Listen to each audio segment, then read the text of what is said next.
Parliament for Saint Laurent, which is a riding in Montreal, Quebec. I live in a French province, but I'm still an Anglophone Quebecer, and there are about 1.5 million of us in the province who consider English as their first language instead of French.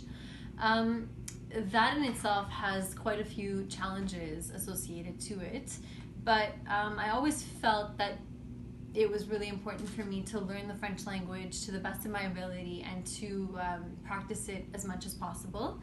Of course, living in a French environment in Quebec pushed me towards that. However, I realized that, Canada is a bilingual country, and we should be proud of the fact that it's a bilingual country. We should be proud of the fact that both of these languages are given equal importance according to the law, and that we provide opportunities for Canadians across the board to thrive in either language, the language of their choice, whether it be English or French.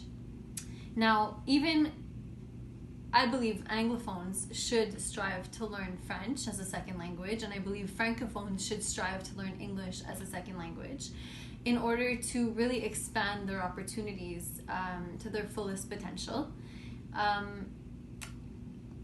I went to elementary and high school in French immersion schools. So they were English schools within Montreal, but they had a focus on teaching French.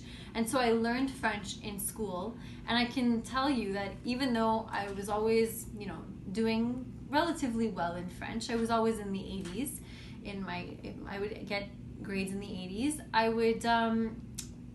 I felt like I was great at French. Like I can go out into the world and speak no problem. I felt like I was fully bilingual. I got a bilingual certificate when I left high school. But when I started working in a French summer camp and I was only allowed using the French language, I found myself having a lot of difficulty to find the words. Mainly because I was working with a bunch of Francophone camp counselors, and so I was very intimidated because my level of French was definitely not at their level of French.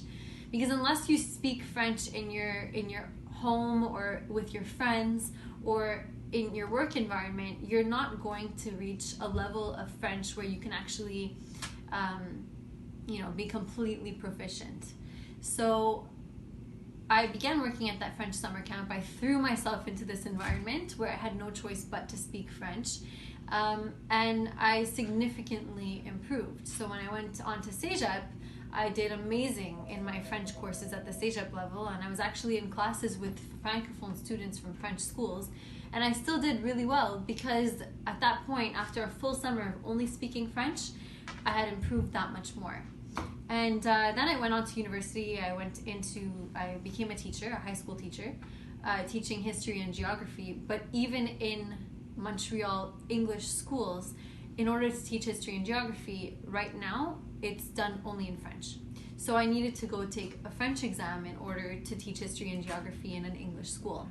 And so this is another barrier that I needed to overcome.